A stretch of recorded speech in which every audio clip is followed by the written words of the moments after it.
El prestigio de la belleza de Piedad Bonet. A Narcisa y a mí nos había unido la culpa, un sentimiento a menudo más poderoso que la amistad o el amor. Nuestros ojos se cruzaban a veces como dos amenazas. Entre su baúl reposaba perfectamente inútil el corazón de metal que la hacía culpable de soborno. En mi conciencia el horrible pecado que me había condenado al infierno. Pero un niño es siempre un enemigo poderoso, y ella no había contado con eso. Despidieron a Narcisa. El peligroso testigo de mi crimen había desaparecido, pero yo quedé en un ambiguo estado en que se mezclaban la tranquilidad y la culpa. Sí, yo era mala, había mentido. No era Narcisa la que nos contaba cuentos de miedo, sino Belarmina, la cocinera. Pero a ella yo no iba a delatarla. No quería privarme de sus historias, donde el terror era como un fuego que ponía a bullir nuestros corazones ávidos de maravillas. Mi madre contrató otra niñera. Esta llegó a la casa acompañada de una tía y de una hermana pequeña, que venían a instalarla en su cuarto como una joven novicia que se dispone a entregar el resto de sus años al retiro espiritual de un convento. En el momento de decir adiós, ya sin la caja de cartón que había traído, pero con un pañuelo arrugado entre las manos, la muchacha se desató en un mar de lágrimas. Mi madre la consoló diciéndole que no fuera bobita, que allí no iba a faltarle nada, pero yo adiviné por la arruga de su frente que empezaba a anticipar serias dificultades. La tía guardó un silencio pesaroso. La niña se colgó del brazo de su hermana durante un minuto con una risita nerviosa, y luego partieron sin volverse a mirarla ni una sola vez. Desde que vi a mi nueva niñera emerger de su llanto, con la punta de la nariz colorada y los ojos azules enrojecidos, me enamoré de ella. Era una verdadera belleza, pequeña y liviana como un caracol. Tenía el pelo ondulado, de un rubio que por momentos era casi del color de la cabuya, y la piel transparente de los ángeles. De inmediato la identifiqué como la mujer de las láminas del libro de mi padre, razón por la cual voy a llamarla Beatriz, ya que he olvidado su nombre. Cada tanto tiempo, durante aquel primer día, Beatriz tuvo breves accesos de llanto, siempre espontáneos y cortos, y de una sobriedad encantadora. Sacaba el sucio pañuelo arrugado y con maneras de princesa se secaba las mejillas y los lagrimales. Mi hermana y yo no nos desprendíamos de su lado, y la acosamos con preguntas sobre su desdicha, que ella se negaba a contestar moviendo suavemente la cabeza, de modo que los rizos le caían desordenadamente sobre la cara. La arrastramos al solar y le mostramos el fogoncito de piedra donde jugábamos a cocinar, pero no pareció entusiasmarse. Luego fuimos hasta la sala y pusimos a sonar el disco de La Tarara sí, La Tarara no, pero tampoco mostró ninguna sorpresa. Mi hermana trajo su hula hula, yo mi caja de colores. Beatriz apenas si sonrió ante tales maravillas, como si viniera de un país encantado donde la esperaran tesoros infinitamente mayores que no alcanzábamos a imaginarnos.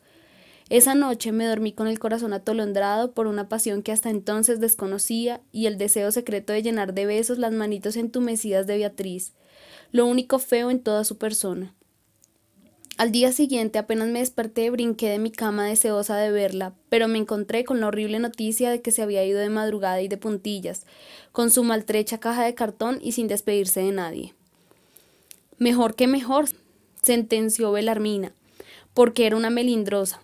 Lo que dice Burke lo pude constatar plenamente en aquella ocasión, que una belleza afligida suele ser la más conmovedora. Solo había una aflicción mayor que la de Beatriz, y era la mía, que a la edad de 5 años había perdido mi primer amor en cuestión de horas. Mi hermana apretaba los labios para que no entrara en su boca las cucharadas de sopa que mi madre le daba. Odiaba los frijoles, el chocolate, las tortas de espinaca o de zanahoria que preparaba, con mano maestra la cocinera.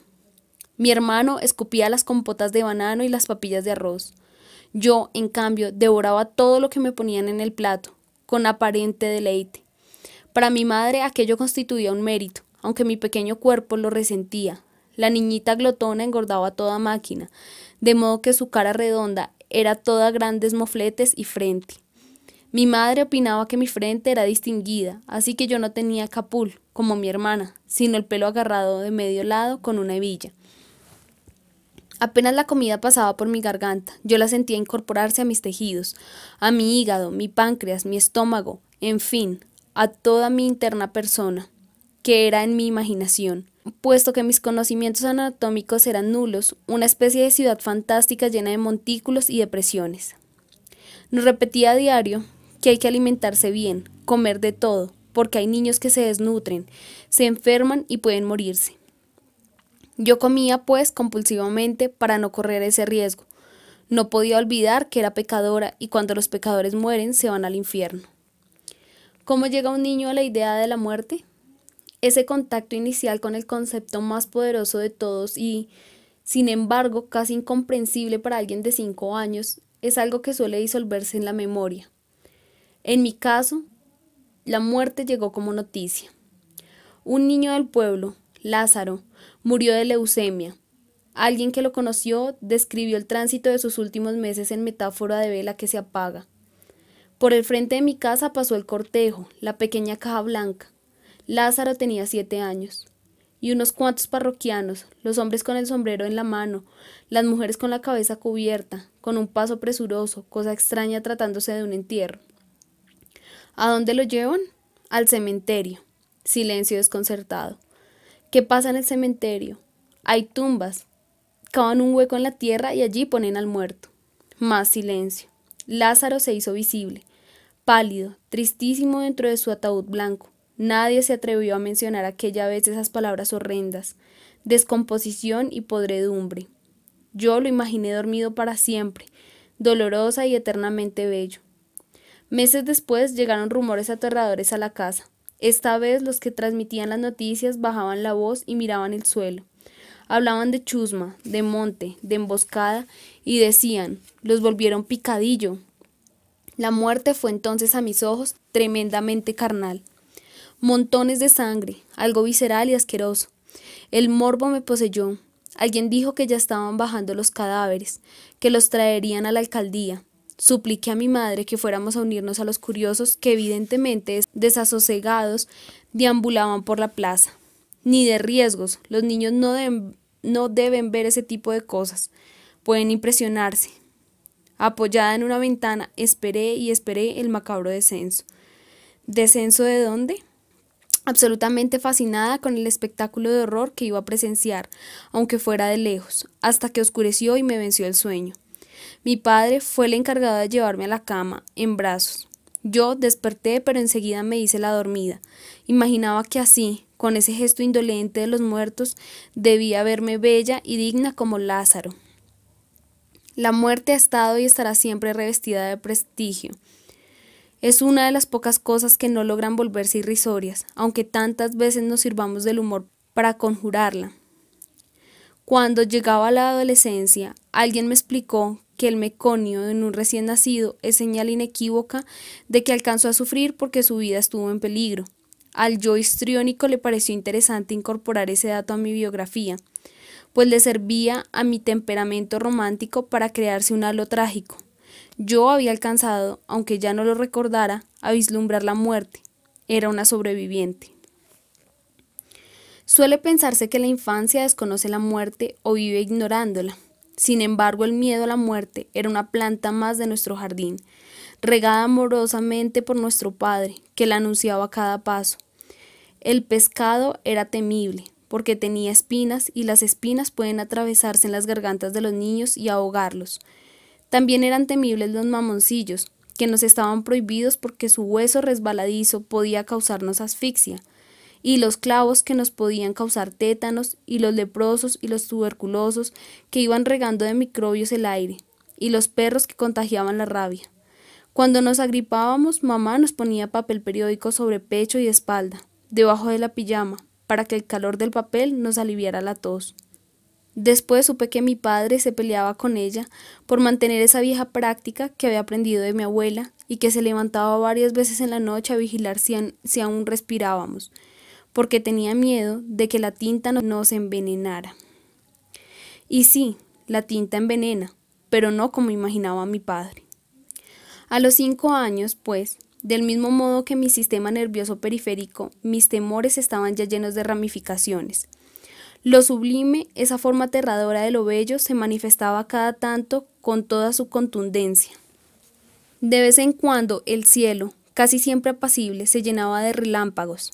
Entonces yo vivía mi propio Sturm Drag, mi Storm und Stress.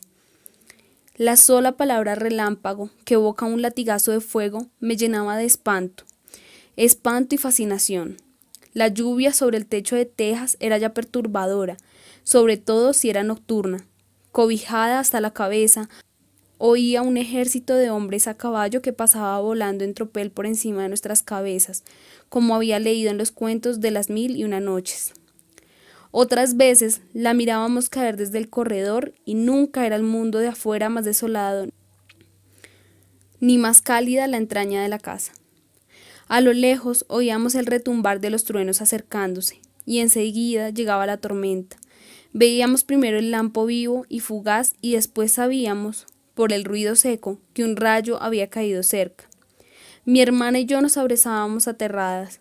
Las criadas pegaban un grito. Mi hermano despertaba asustado, y mi madre corría a traer la palma bendita para aplacar las iras del Señor. A un costado del patio armábamos una especie de altarcito, y desde allí se elevaba el sacrificio. Dios a veces tardaba en oírnos, y también Santa Bárbara, para la que siempre había una ejaculatoria, pero finalmente el peligro pasaba. Un rayo había matado a tal o cual, lo había carbonizado, y el alboroto de todas nosotras, mujeres alarmadas, se desvanecía. La lluvia era serena, la tormenta de una belleza atroz. Gracias a ella el sol enfermizo, que salía luego, levantando vapores de la tierra, era recibido como una bendición, como un privilegio. ¿Cómo era ese Dios que gozaba aterrorizando a seres inermes? Era un triángulo con un ojo adentro, según estaba representado en mi primer libro de lectura. Era también un manojo de haces de luz cayendo desde las nubes, una hostia santa ante la que se prosternaba la feligresía, un gran oído que oía todas nuestras plegarias. Era todo y nada. A ese Dios abstracto, cuajado en símbolos, no solo no provocaba quererlo, sino odiarlo. Era el mismo cielo al que se le había ocurrido crear un cielo, un infierno, un purgatorio y un limbo para los pobres niños inocentes que estarían girando eternamente en una nada repugnante. Había otro Dios que yo no lograba relacionar con el primero, el de la corona de espinas y de las rodillas laceradas, el del cuerpo torturado, los ojos angustiados y la boca entreabierta, que dejaba ver unos dientes blancos y pequeñitos que me resultaban chocantes porque parecían de niño. No solo había una imagen suya enorme en la iglesia, sino que la historia de su martirio se contaba en los coloridos cuadros del Vía Crucis. Ese Dios, camino del Calvario, embellecido por la tortura y el sufrimiento, despertaba mi morbo. Repasaba su primera, su segunda, su tercera caída. Era ya no un victimario, sino una víctima. Y sobre todo, alguien que estaba más del lado de la muerte que de la vida.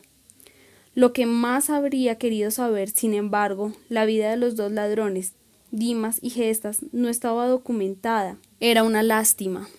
Conjeturé que la de Gestas, como la de Caín, debía haber sido más interesante. El Viernes Santo la imagen de Cristo y la de la tormenta se juntaron. A las 3 de la tarde, hora de la crucifixión, se rompieron los velos del templo y el cielo del altar se estremeció de truenos y relámpagos.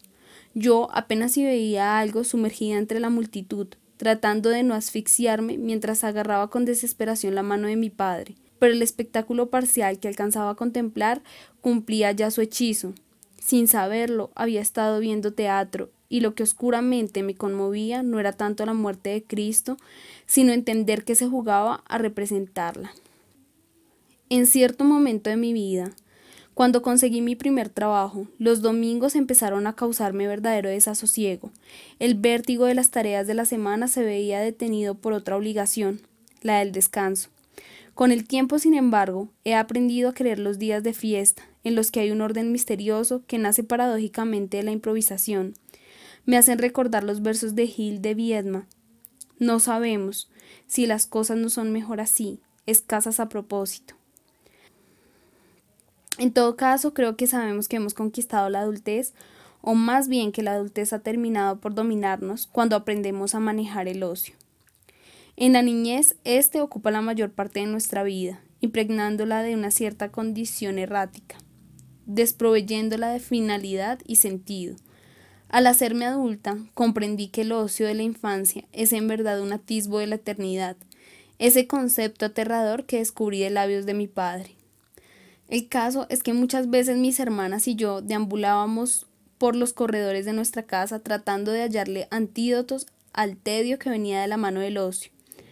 Pronto descubrí que una forma de combatir el aburrimiento era dibujando. Pintaba cosas macabras, princesas decapitadas, caballeros heridos por lanzas, almas condenadas al fuego. Mi madre me compraba unos cuadernos de dibujo que entre hoja y hoja de cartulina tenían un delicado papel de seda. Para mí eran un tesoro, pero como eran caros y yo los agotaba muy rápido, teníamos otra alternativa: coleccionar los rectángulos de cartón que venían entre las camisas. Ese recurso solo podía explicarse como producto de la educación victoriana que mi madre había recibido, dentro de la cual se consideraba el ahorro como una virtud. Mi abuela, una mujer pequeña y seca, de fríos ojos violeta, que crió a sus 8 hijos a punta de correazos, era una verdadera especialista en reciclaje, antes de que existiera el reciclaje. Todo era susceptible de usos posteriores, o al menos así lo creía ella. Botellas de licor vacías, tarros metálicos, botones que arrancaba a las camisas viejas, cintas de regalo. Cualquier cosa que necesitáramos para nuestros trabajos manuales existía en la casa de mi abuela. Carretes de hilo, pita, pedazos de tela, trozos de madera. Todavía hoy, botar los cartones que dan cuerpo a las camisas me produce, qué absurdo, un inexplicable escrúpulo. Un tío me regaló en mi 5º cumpleaños una enorme caja de colores. Llevaban grabado en el lomo los nombres más extraordinarios: añil, granate, malva, carmelita, gris plomo, azul turquesa, solferino, sepia. Solo leer aquellos nombres me producía espasmos de dicha. Mi color preferido era el naranja, que al combinarse con el rojo producía milagros. Nada que me gustara más que pintar llamas, llamitas como hojas chisporroteantes, cuyo corazón azul palpitaba entre cálidos amarillos y bordes bermellones. El fuego, lo supe desde entonces, era mi signo. Así en el infierno este fuera el castigo que me estaba reservado. En el lugar donde viví hasta los 10 años, solo había 2 posibilidades de estudio: la escuela de niñas, donde mi madre había sido maestra, que era pública, y el colegio de las monjas, relativamente nuevo. Mis padres optaron por este último, así que el primer día de clase me vistieron con el uniforme de cuadros azules que se complementaba con una boina. Me cruzaron una maleta de cuero, me tomaron una foto y me llevaron hasta la puerta del moderno edificio de ladrillo que quedaba a 4 cuadras de mi casa. Ya había conocido el amor. Allí iba a conocer el odio, que es, según Kertész, el amor de los perdedores. Parte de ese odio lo despertaron los seres severos y amargos que escondían sus cuerpos debajo de los hábitos, y no solo sus cuerpos, sino su pasado, sus emociones, sus pensamientos y hasta sus nombres verdaderos detrás de otros falsos, generalmente horribles: hermana Imelda, hermana Leocadia, hermana Francisca. Entré al mundo de la represión con la misma inocencia y entusiasmo con que se entra a una fiesta de cumpleaños. El colegio era enorme, feo, desangelado, olía a cola hervida y a detergente de pisos, a lo mismo que huelen los sanatorios, los ancianatos, las clínicas y los internados. El primer día mi maestra escribió sobre el tablero las vocales e hizo que las recitáramos una por una imitándola. Luego empezó a unirlas con la letra M y a hacer ejercicios. M y A, ma. M y E, me. Todas las niñas abrían y cerraban sus bocas con el falso entusiasmo de los que se sobreactúan. Sentada en mi pupitre, yo observaba la escena, convertida con total premeditación en una simple espectadora, los labios perfectamente cerrados y la mirada llena de calculada indiferencia. Mi yo extrovertido, exhibicionista, se preparaba para una representación. La hermana Francisca se quedó mirándome y entre sílaba y sílaba, para no interrumpir su cantinela, pronunció mi nombre e hizo un gesto con el que me invitaba a participar. Yo persistí en mi silencio. Entonces la monja detuvo al coro abruptamente y me instó, molesta, a que me sumara a él. Eso ya me lo sé, dije yo. ¿Qué es lo que sabe?, preguntó la hermana Francisca, sorprendida de mi arrogancia. Yo ya sé leer. Me miró incrédula. Y escribir, añadí, sintiendo que la soberbia me encendía el corazón. Escribí una palabra en el tablero y me pidió que la leyera. Lo hice. Escribió otra y repitió el pedido. Volví a hacerlo. Las otras niñas, que hasta entonces habían mirado la escena con pasmosa frialdad, aprovecharon la pausa para desordenarse. La monja las mandó callar, me pidió que pasara adelante y me dictó una frase. Los enanos bailan. La tiza hizo un ruido chirriante contra la pizarra. Yo escribí con mano vacilante y espíritu inconmovible. Los enanos bailan. Al terminar la clase, la hermana Francisca me llevó a la oficina de la madre directora. Allá repetí la prueba, pero ahora sobre un papel, mientras 4 monjas con las caras apretadas entre sus tocas se inclinaban sobre mi cabeza. Al terminar oí toda clase de exclamaciones. Permanecí sentada en el escritorio con la expresión impasible de un Buda y una mano debajo de cada uno de mis muslos, balanceando los pies que no me llegaban al suelo. Quería que me admiraran, que no dejaran de mostrar su sorpresa, que siguieran hasta el infinito llenas de estupor y fascinación. En cambio, la madre directora me espetó. ¿Y por qué tu mamá no nos dijo nada? Y mirando a mi maestra concluyó, como un juez que dicta sentencia a un condenado, hay que pasarla de kinder a primero. Ahí habría acabado todo, de no ser porque yo no iba a permitir que fueran ellas las que dieran por terminado el espectáculo. También sé recitar, dije en voz muy baja. Evidentemente hostigada por aquella niñita insoportable, pero tratando de ser tan amable como se debe ser con los niños, la madre superiora me invitó a hacerlo. Obedecí con toda ceremonia, abriendo levemente los dedos como me había enseñado mi madre y mirando a un punto fijo como recurso mnemotécnico. Al terminar, una monja me hizo una gracia, otra una caricia. Era la hora de irse a casa. Mi madre debía estar esperándome en la puerta. Salí y no conté nada. Pero el fuego, mi signo amado, se había apoderado, aunque no de la mejor manera, de mis mejillas y ascendía por mis orejas envolviéndolas en llamas. Peor aún, crepitaba en mi cerebro, hervía en mi boca del estómago. Mi yo autocrítico, todavía incipiente, me decía que había estado, y por supuesto no conocía esa palabra, patética. Algo más bochornoso, incómodo, desasosegante y a veces trágico que la vergüenza. Comprendo perfectamente y además admiro la práctica creada por los samuráis, en razón de la cual se hacía voluntariamente el harakiri por la vergüenza que les ocasionaba una derrota o para evitar la deshonra ocasionada por una falta o un delito. La vergüenza es un sentimiento tan desconcertante, tan abrumador, tan poco localizado, salvo en el rostro donde hace luminosa aparición, que no solo se resiste a cualquier descripción, sino que no admite calificativos. Creo que cada uno de nosotros puede, sin esforzarse mucho, hacer una rápida lista de sus mayores vergüenzas, y que no hay vida que no las contenga.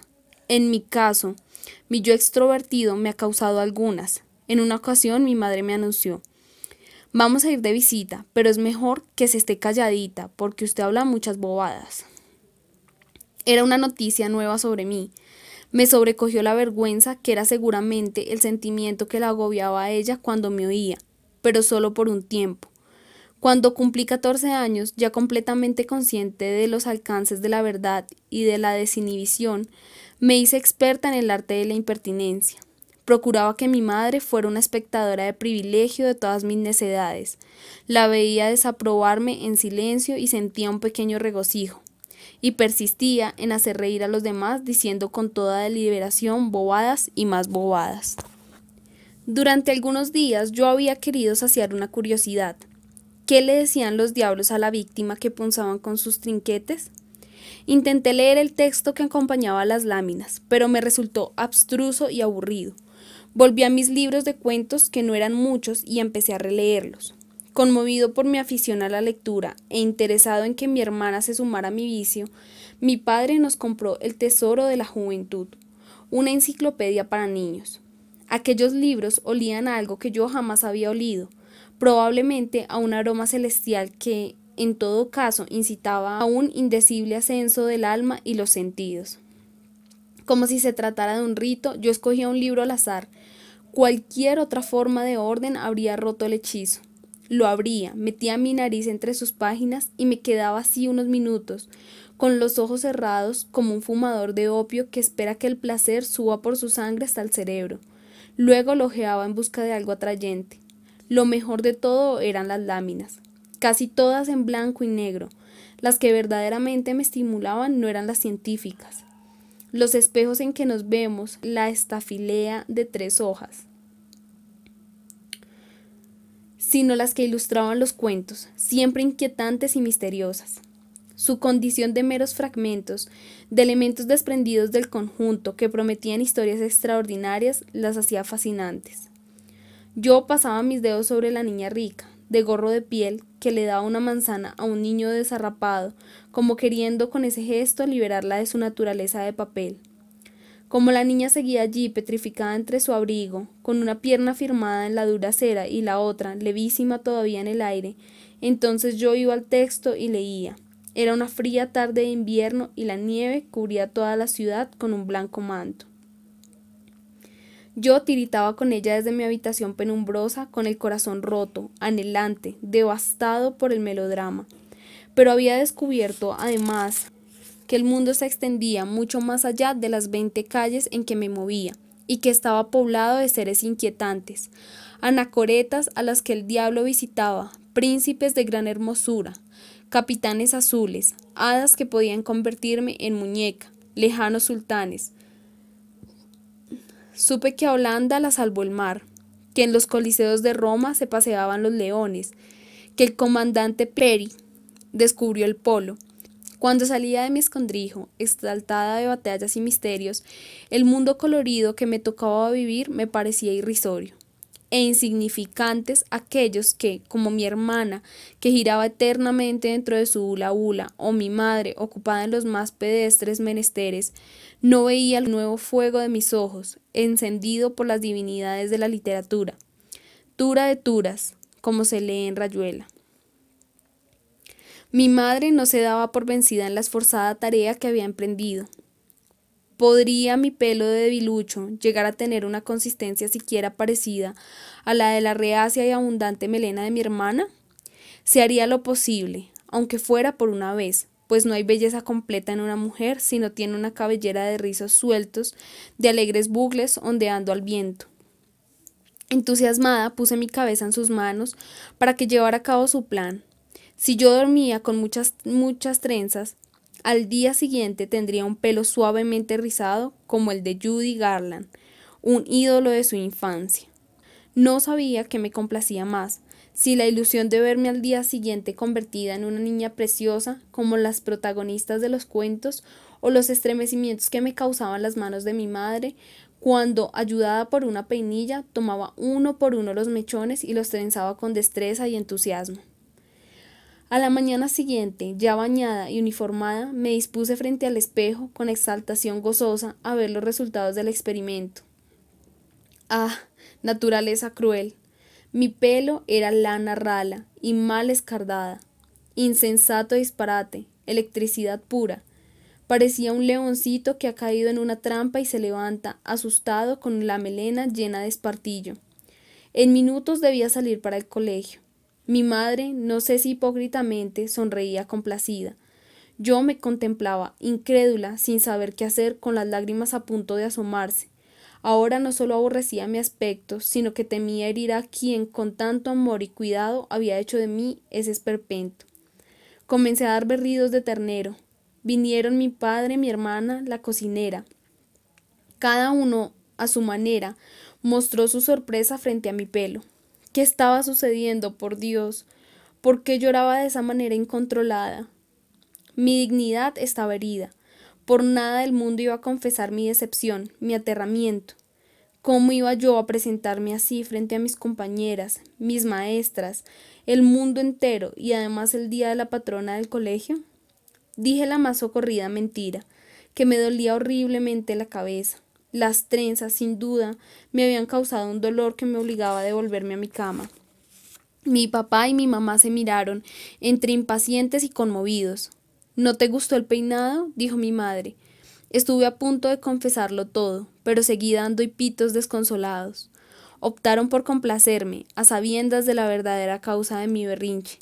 Mamá me condujo a la cama, me puso la pijama, me secó las lágrimas y luego metió sus dedos delicados entre mi pelo, como pidiendo perdón con su caricia. El pelo iba, muchos años después, a jugarme otra mala pasada. Tenía 12 años, menstruación temprana y unos senos incipientes que no lograba disimular y que me avergonzaban. Odiaba las carantoñas de las monjas, los regaños de mi madre, el autoritarismo de mi padre, la envidia de mi hermana, los remilgos de mi hermano, las matemáticas, mi cuerpo sin proporciones y, en fin, el horrible mundo en el que me veía obligada a vivir. Entonces, jugando a cualquier cosa, tropecé, caí y ya no pude moverme. La pierna derecha, sin el menor rastro de lastimadura o hinchazón, me dolía al menor contacto. Me declaré inválida. Vino el ortopedista, giró la rodilla, giró el tobillo, dictaminó que no había nada, ni torcedura, ni esguince, ni mucho menos fractura. Levántate y anda. Pero yo no podía moverme. Hasta el roce de las sábanas me hacía daño. Permanecí en cama durmiendo, leyendo, comiendo. Los días pasaban y yo no daba ninguna señal de mejoría. Desesperados, no iba a volver a levantarme nunca. Mis padres llamaron al doctor Zuleta, que no era médico sino doctor en leyes, pero que tenía fama de hacer buenos sobandijos. El doctor Zuleta era un viejo de piel y dientes amarillos, fumador empedernido. Iba siempre de corbata a pesar de que estaba jubilado y fue el último hombre de la tierra que vi que usara sombrero diariamente. Con una generosidad absoluta, hacía su trabajo gratis porque había sido amigo de mi abuelo y ahora lo era de mi padre. Venía todas las tardes y me embadurnaba con unas pomadas calientes desde el empeine hasta la rodilla antes de proceder a sobarme con una fuerza delicada, si así puede decirse. Nos hicimos amigos, me hablaba de Dickens, de Verne, de Dostoyevsky, me traía libros, bombones y galletas. Creo que su viudez encontraba compañía en esa adolescente extraviada que comenzaba a pensar en la inexistencia de Dios y el sinsentido del mundo. Bañarme era un tormento, así que mi madre optaba muchas veces por enjuagarme con una toalla caliente y húmeda, como un moribundo. Un día la peinilla, que usaba poco, evidenció algo atroz. Mi pelo era una maraña inextricable que se resistía a cualquier intento de ser desenredada. Afectado por el reposo de muchos días, se caía a manotadas. Había que cortar al rape. En vez de molestarme, la idea me pareció fantástica. Me vería como una excéntrica, como una loca, como alguien que odiaba la normalidad. El peluquero vino hasta mi cama e hizo su trabajo. Al contrario de Sansón, yo recuperé mis fuerzas. La pierna dolía cada vez menos. Un día cualquiera me levanté y caminé con naturalidad, como si nunca hubiera tenido nada. Mi madre me miró aterrada. Había crecido 3 centímetros en 2 meses y parecía un pavo, con mis caderas anchas y mi cuello esbelto, rematado por una cabecita pelada que me daba un aire de huérfana. Tenía 7 años cuando mi compañera de pupitre, que se llamaba Norela, se enamoró de mí por 2 semanas. Durante aquel periodo me llevó de regalo un paquete de gomas, un dibujo hecho por ella y, en el momento más sublime de su amor, una pluma de pavo real que le había regalado su tío. Aquel objeto, con sus reflejos tornasolados, su ojo púrpura y su sedosidad azul aguamarina que se deslizaba del ocre al dorado, me dejó borracha de felicidad. No supe qué hacer con ella, dónde ponerla. Mi padre me aconsejó meterla entre las páginas de un libro. Comprendí en aquel momento que la belleza es enteramente inútil.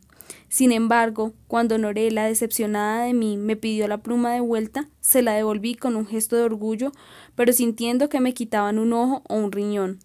Yo quería esa pluma, la deseaba con vehemencia, aunque no sirviera para nada. De repente, como un pequeño meteoro dorado, Sonia cayó en el patio del colegio causando graves perturbaciones. Era pequeña y pulida como una almendra. Tendría 8 años, 2 más que yo, y una cabeza llena de bucles como los que mi madre habría querido para mí. Venía de muy lejos, según se rumoraba, pues su padre iba a desarrollar una investigación en la compañía minera. Sus gestos estudiados y su nombre, que en cualquier otra persona habría sonado horrible, nos llenaron de admiración. Sonia hablaba inglés, masticaba chicle, olía un perfume de lilas que iba dejando una estela a su paso. Cuando no estaba de uniforme llevaba unos zapatos rojos de tacón, como los que usan las bailadoras españolas. una carterita con visos nacarados y los labios untados de una pomada blancuzca que olía a limón. Para acabar de ajustar, cantaba como los ángeles. La belleza de Sonja era distinta a todas las que había conocido antes. No era una belleza serena como la de María Inmaculada, ni sobrenatural como la de Beatriz de Dante, ni enfermiza como la de mi Beatriz escapada, ni aristocrática como la de mi madre, ni tierna como la de mi hermana. Era una belleza altiva, desinteresada, aterradoramente autosuficiente. Todas nos arracimábamos en torno a ella. La oímos hablar en su extraño español con alelamiento provinciano. Cuando días más tarde, en mitad del recreo, fue hasta su maleta, sacó una dulzaina e interpretó una melodía para su público, la erigimos de inmediato en ídolo y la halagamos con panes, dulces y frutas. Contamos historias para ella, nos disputamos su mano, la invitamos con ruegos a nuestros hogares, porque queríamos que nuestros padres la conocieran. Nos anunció con mirada llena de lástima que le tenían prohibido entrar a cualquier casa que no fuera la suya. Sonja era real, según todo indicaba, pero estaba fuera de nuestro alcance. Simplemente se dejaba venerar. Como los gatos, aceptaba que la consintiéramos, pero desde su nicho en total independencia. En los recreos se paseaba del brazo de una niña que había escogido como su preferida, y a la que la aquiescencia se le reflejaba hasta en la forma de caminar. Claudicamos, del mismo modo que habíamos corrido hacia ella, atraídas como insectos por la luz, así nos desbandábamos y nos reubicábamos, dejándola con enorme pesar en su cielo de autosuficiencia. Ya casi nos habíamos olvidado de ella cuando sucedió algo asombroso. Mi hermana y yo estábamos en la calle jugando con las hijas del vecino cuando sonó un grito de muerte. ¡Un toro! Ya sabíamos bien lo que esto significaba. De cuando en cuando un toro se escapaba del matadero y corría de vuelta al pueblo, como un torbellino con astas, un mensajero de la muerte. Seguramente, como siempre, vendrían detrás hombres con lazos dispuestos a detenerlo. Toda presencia humana desapareció como por encanto detrás de puertas que se cerraban con estruendo. Acesantes, mi hermana, la niñera y yo, considerándonos ya salvadas, nos parapetamos detrás de la ventana. Mi madre se nos unió. Calle abajo vimos venir entre nubes de polvo a la bestia arrasadora, toda furor y fuerza, con las sienes latiendo de horror y fascinación. Queríamos verla pasar de cerca, sopesar el peligro desde nuestra guarida. De pronto, con verdadera estupefacción, todos, en todas las ventanas, vimos una figurita que atravesaba el atrio de la iglesia con enorme propiedad, inocente del peligro. El brillo de la tarde parecía concentrarse exclusivamente en sus tacones rojos. Nos dispusimos a ver la masacre, sin respirar, con las manos sobre las bocas o cruzadas sobre el pecho. Yo alcancé a anticipar el cuerpo en el aire, los rizos despeinados, los zapatos rojos volando cada cual por su lado. Nuestra diosa era mortal y su fin había llegado.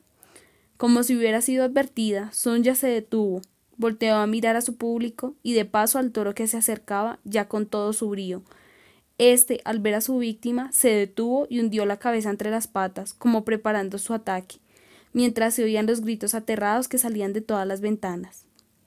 Entonces, contra todo pronóstico, la bestia se dio la vuelta y, agitando el rabo como el león de Don Quijote, regresó pausadamente hacia donde corriendo venían sus captores.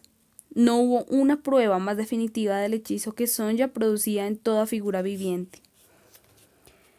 El padre, el emperador, el califa, el rey de oros, como el más humilde de los siervos, yo me acercaba, temiendo interrumpir anhelante de una mirada.